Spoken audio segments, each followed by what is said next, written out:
తెలంగాణలో భారతీయ జనతా పార్టీ పూర్తి స్థాయిలో సోషల్ ఇంజనీరింగ్ మీదనే ఆశలు పెట్టుకుంది. 6 నెలల క్రిందట ఎలాంటి సమీకరణాలతోనూ పని లేకుండా ప్రభుత్వ వ్యతిరేక ఓటును పూర్తిగా కైవసం చేసుకుని హాట్ ఫేవరెట్ పార్టీగా మారుతున్న సమయంలో హైకమాండ్ చేసిన కొన్ని వ్యూహాత్మక తప్పిదాలతో బీజేపీ వెనకబడిపోయింది. ఇప్పుడు తెలంగాణలో ముఖాముఖి పోరు జరుగుతోందని ఎక్కువ మంది భావిస్తున్నారు. సర్వేలు కూడా అదే చెప్తున్నాయి. ఏ సర్వే కూడా బీజేపీకి డబుల్ డిజిట్ సీట్లు కానీ ఓట్లు కానీ వస్తాయని చెప్పడం లేదు. ఇలాంటి సమయంలో బీజేపీని రేసులోకి తీసుకురావడానికి బీజేపీ అగ్రనేతలు ప్రయోగిస్తున్న ఆయుధం సోషల్ ఇంజనీరింగ్. అంటే కొన్ని కులాల కాంబినేషన్లను కలిపి ఎన్నికల సాగరాన్ని ఈదాలనుకోవడం.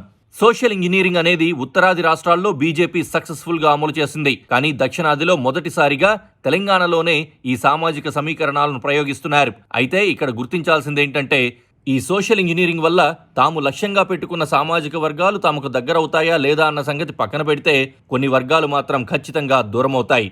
ఇప్పుడు బీజేపీని అదే సమస్య వెంటాడుతోంది. ప్రస్తుతం తెలంగాణ రాజకీయాల్లో కాంగ్రెస్, బీఆర్ఎస్ ఫలానా వర్గాన్ని దూరం చేసుకోవాలని అనుకోవడం లేదు. తాము అందరి కోసం ఆలోచిస్తున్నట్లుగా ప్రకటనలు చేస్తున్నాయి. కానీ బీజేపీ మాత్రం భిన్నంగా వెళ్తోంది. బీసీని సీఎం చేస్తామని ప్రకటించింది. ఎస్సీ వర్గీకరణకు మద్దతు ప్రకటించింది. పవన్ కళ్యాణ్తో పొత్తులు పెట్టుకుంది. ఈ వ్యూహాలతో బీజేపీ ఎంత ప్లస్ అవుతుందో కానీ మైనస్ పాయింట్లు మాత్రం కనిపిస్తున్నాయని రాజకీయ వర్గాలు విశ్లేషిస్తున్నాయి. భారతీయ జనతా పార్టీకి ఓ ప్రత్యేకమైన ఓట్ బ్యాంక్ ఉంది. ఆ ఓట్ బ్యాంక్ ఎలాంటిదో బీజేపీకి స్పష్టంగా తెలుసు. ఉత్తరాదిలో అయినా దక్షిణాదిలో అయినా అగ్ర కులాల్లోనే ఎక్కువగా బీజేపీకి మద్దతుదారులుంటారు. అయితే ఇతర బీసీ కులాల్ని ఆకట్టుకోవడం ద్వారా ఈసారి తెలంగాణ ఎన్నికల్లో బలమైన ముద్ర వేయడానికి బీజేపీ తన రూటు మార్చింది. బీసీ ముఖ్యమంత్రి నినాదాన్ని అందుకుంది. ఈ నినాదం వల్ల బీసీలంతా ఏకపక్షంగా బీజేపీకి మద్దతు పలుకుతారా లేదా అన్నదానిపై స్పష్టత లేదు. ఎందుకంటే వందల్లో ఉన్న బీసీ సామాజిక వర్గాలు రాజకీయ పరంగా ఐక్యంగా లేవు.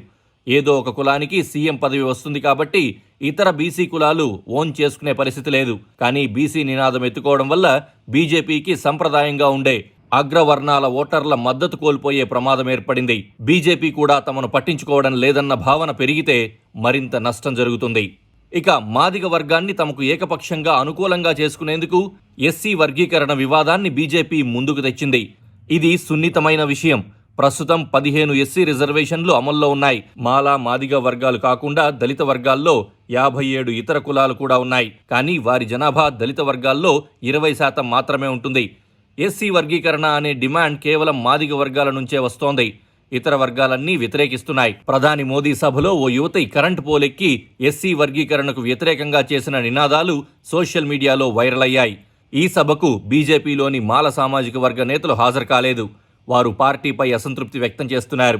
ఎస్సీల్లోని ఇతర సామాజిక వర్గాలు కూడా వర్గీకరణపై అంత సుముఖంగా లేరు. ఇప్పుడు మాదిగ వర్గాన్ని ఆకట్టుకునేందుకు బీజేపీ ఇతర వర్గాలన్నింటినీ దూరం చేసుకుంటున్నట్లుందని అభిప్రాయం వినిపిస్తోంది. Bharatiya Janata party social engineering పేరుతో చేస్తున్న ఈ రాజకీయం వల్ల సమాజంలో కలిసిమెలిసి ఉంటున్న కొన్ని వర్గాల మధ్య దూరం పెరుగుతోందన్న ఆందోళన కూడా రాజకీయ వర్గాల్లో వ్యక్తమవుతోంది. అదే సమయంలో దళితులే అయినా ఇప్పటికే మాలా, మాదిగ సామాజిక వర్గాల మధ్య వర్గీకరణ పేరుతో ఏర్పడిన గ్యాప్ మరింత పెరుగుతోందని అంటున్నారు. ఇలాంటివి రాజకీయాల్లో సహజమే అయినా సమాజంలో కుల ప్రభావాన్ని, రాజకీయాల్లో కులాల మధ్య వివాదాల్ని మరింత పెంచుతుందన్న ఆందోళన కూడా ఉంది. బీజేపీ ప్రస్తుతం వెనకబడిందన్న ప్రచారం జరుగుతోంది. ఇలాంటి సమయంలో గెలిచే పరిస్థితి లేదని ఓటర్లు బీజేపీని ఎంపిక చేసుకోకపోతే మొదటికే మోసం వస్తుంది. అలాగే కొత్తగా టార్గెట్ చేసుకున్న వారు కలిసిరారు. అంటే రెంటికి చెడ్డ రేవడవుతుందన్నమాట. రాజకీయాల్లో చాణక్యుల్లాంటి వారికైనా అన్నిసార్లు తమ ప్లాన్లు వర్కౌట్ కావాలని ఏం లేదు.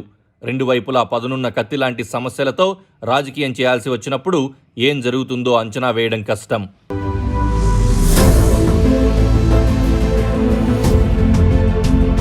Please do subscribe to Please do subscribe to Please do subscribe to Please do subscribe to Please do subscribe to Please do subscribe to KTV Telugu. KTV Telugu. KTV Telugu. KTV Telugu. KTV Telugu. KTV Telugu. Please do subscribe to KTV Telugu.